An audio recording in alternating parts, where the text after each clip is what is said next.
Hello, guys. It's Louisa Jazar. We are here back in LG Mindset Podcast. And on today's episode, we're going to talk about how to show confidence. It's basically the ultimate guide to radiating self assurance. And so, first thing first, what is confidence? Because confidence is one of those elusive qualities that everyone admires, but no one else feels they possesses. And whether you're giving a presentation, meeting someone new, or even just walking into a room, the way you carry yourself can significantly influence how others perceive you. So, luckily, confidence isn't just something you were born with, it's a skill you can develop and project. This episode, we will explore actionable tips on how to show confidence even when you're not feeling 100% self assured. So, understanding confidence is more than just a feeling. Confidence isn't necessarily about always feeling sure of yourself. It's about acting in a way that conveys self assurance. It's the combination of mental attitude and physical demeanor that together give you an aura of confidence. And when you show confidence, you communicate to others that you trust in your abilities and that it can have a powerful impact on how you are perceived. So, the first thing we need to basically understand is how to master your body language. So, one of the quickest ways to appear more confident is through your body language. Here are some key points. So, the first one is to stand tall. So, it means that keep your posture straight with like your shoulders back. This not only makes you appear more confident, but can also make you feel more powerful. The second point is maintaining an eye contact because you need to look people in the eye when you are speaking to them. It shows that you are engaged and confident in your interaction. Maybe not just like really just look them in the eye for nonstop, but like make eye contact. This is really an important thing. Then the third one is the smile. So a genuine smile can go a long way. It makes you appear more approachable and in control of the situation. It makes you feel basically more friendlier, and that is why people will tend to go to you a little bit more because you are smiling. You have this like positive aura. And then the last one is the firm handshake. So if you're doing handshakes, a strong handshake communicates that you are self assured and assertive. So it depends really on the situation with like the handshake because not everyone does it. But if you do it, I'm not saying you need to basically hurt them. I'm just saying you need to have this strong handshake because this will really communicate like this self-assured, like you know what you're doing, you know with who you are. So now the second point is to speak clearly and slowly. So your voice is another critical tool for conveying confidence. So speaking too quickly can make you seem nervous or unsure of what you're saying. So instead, slow down. When you speak slowly and clearly, it gives the impression that you're in control of the situation and that your words are worth listening to. Okay, so the second point is avoid filler words like, and can detract from your message and make you seem less confident. So practice speaking without them. And for me, that's a huge work because when I talk in English, because it isn't like my native language is French, but when I'm talking in French, I usually don't do this like the or like and etc. Uh, but when I talk in English, I do this a little bit more often because I don't usually talk in English. I talk every day in French, never in English, and so that's why I need to basically I need to basically think of what I need to say. My head is like always thinking about the next phrase I'm gonna tell you. And that's why sometimes it's a bit difficult for me to stop saying like, etc., because that's the thing I always say. So I really need to focus on this point. Even myself, when I just do a podcast, I learn a lot from it because I also do like I also need to improve myself. So that's why uh if it's not your native language, sometimes it can be like complicated. I completely understand. But if it's your native language that you're speaking and you're doing this, maybe really try to do your best of not saying it. And then the third point is vary your tone. So a monotonous voice can make you seem disinterested or unsure. So use intonation to empathize key points and keep your audience engaged. That's a huge thing that really changed my perspective, like my life when I talked, because I saw like a huge difference. Because when you talk, for example, when I was talking with my classmates, I wasn't shouting, but you know the kind of thing, I always needed to speak like very loud, except because no one was listening to me, because like we were having like how do you say that? Like teamwork, etc. So yeah, it was sometimes a bit complicated, and I had like no respect, and basically no one has respected like for everyone. So whatever. But what I want to say by this is that when I changed this, when I just told myself again, you need to stop talking like this, because of course people won't respect you.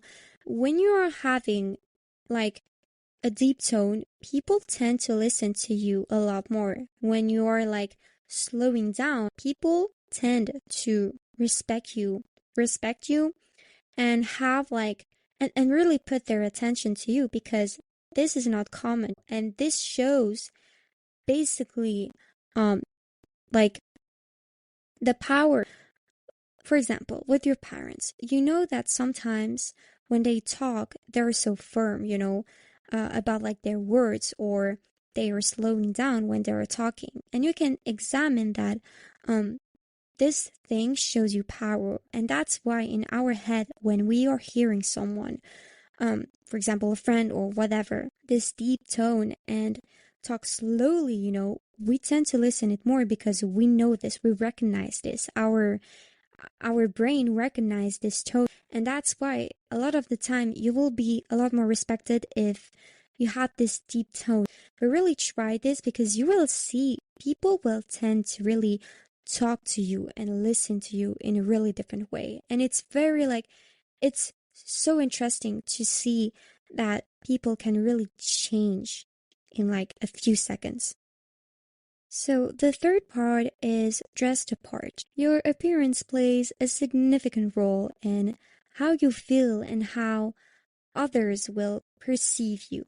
So dressing well doesn't mean you have to wear the most expensive clothes, but rather clothes that makes you feel good and are appropriate for the situation. So here's how. The first point is to wear clothes that fit well, and also about your body shape. This is a huge thing, because ill-fitting clothes can make you uncomfortable and self-conscious. So opt for attire that makes you feel strong and confident. Um so what I mean by dressing about your body shape, a lot of men and women don't necessarily respect the rule of their body shape, because we all have different bodies. And why is this so important? It's because, for example, my grandma, my mother, me, and my sister, I think it's in our genetics, but we all have this kind of H shape. You know what I mean? That like this infinite shape. And I always put like baggy clothes and stuff, and a lot of people said to me, it isn't really the thing that really goes to my body. And it wasn't necessarily meant to be like offensive. It was just like their opinion. And like I'm very open to opinions, etc. And then that's when I was 14, 15, and I really changed my whole look. I just understood finally the rule of body shape and to basically see what type of body shape I have or what colors fits me, well.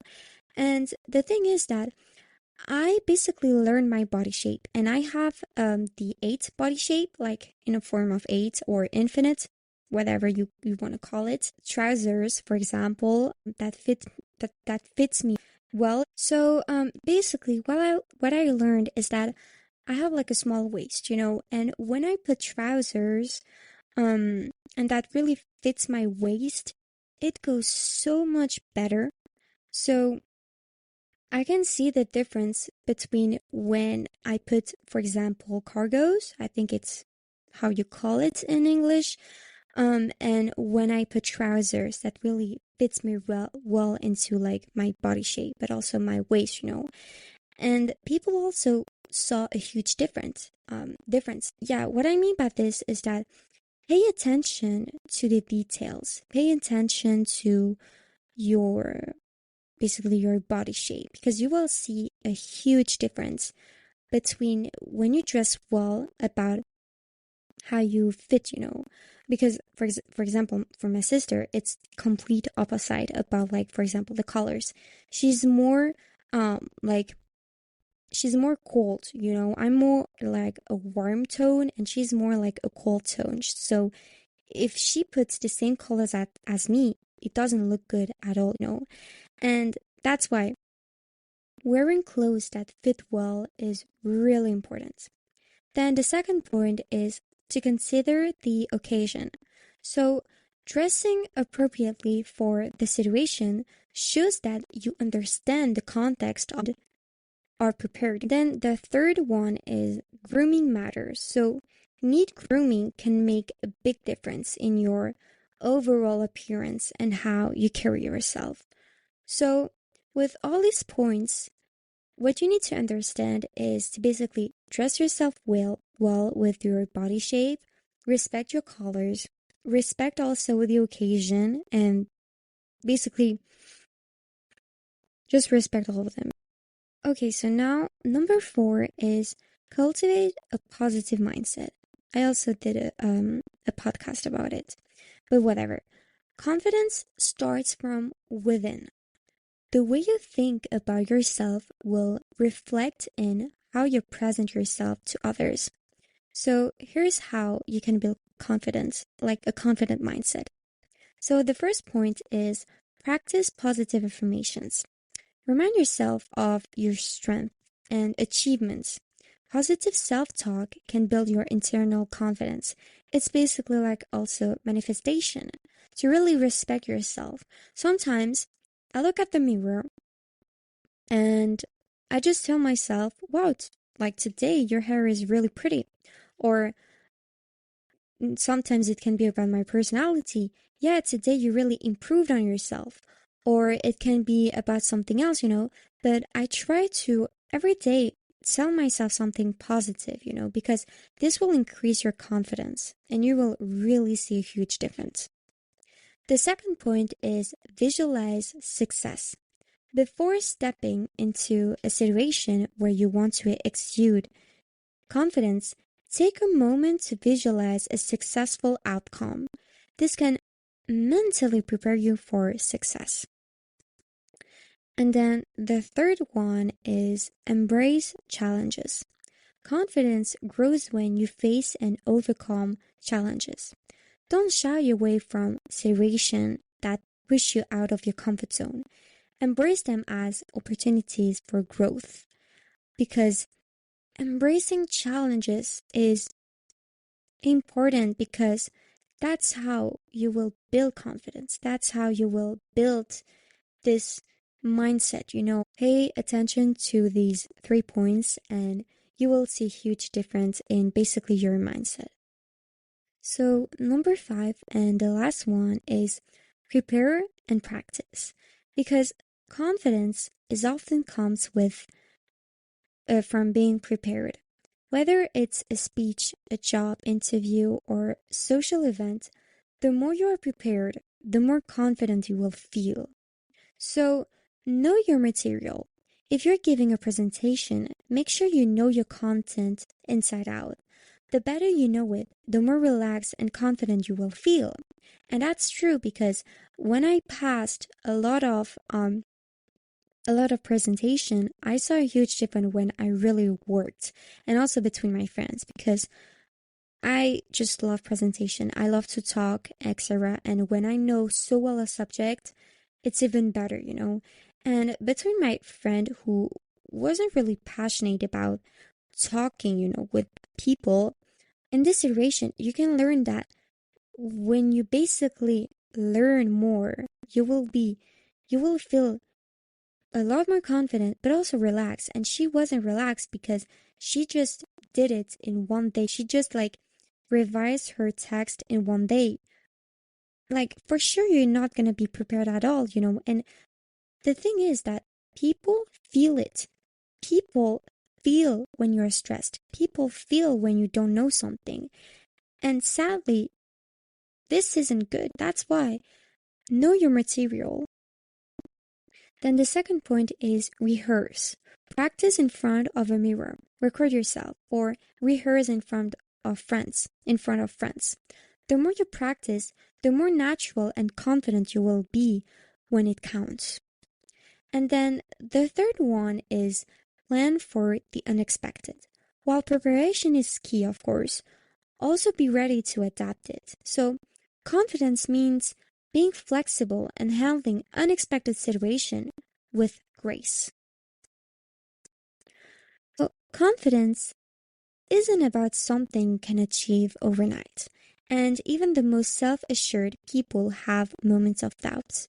However, by focusing on your body language, voice, appearance, mindset, and preparation, you can learn to project your confidence even when you don't feel it. Remember, the more you practice these tips, the more natural they will become and the more genuine your confidence will feel. So take that as the first step, and soon enough you will find that confidence becomes your second nature. So radiating confidence can open the doors, build connections, and help you achieve your goals. So why not start today? So this was the end, guys. I hope you really appreciate this one. Um, I saw that you really loved the the first episode that was about confidence, and I thought doing a second one about how to show your confidence, I think it could be really good and beneficial for you guys. So I hope you will understand everything I said. And again, if you have any questions or something you want to tell me or an advice, you can always contact me via my Instagram, TikTok, or even my email address. You can also comment and leave me a review. I'm very open to your advice and of what you think of it. So thank you guys for listening. This was Louisa Jazar, LG Mindset Podcast. Yeah, bye.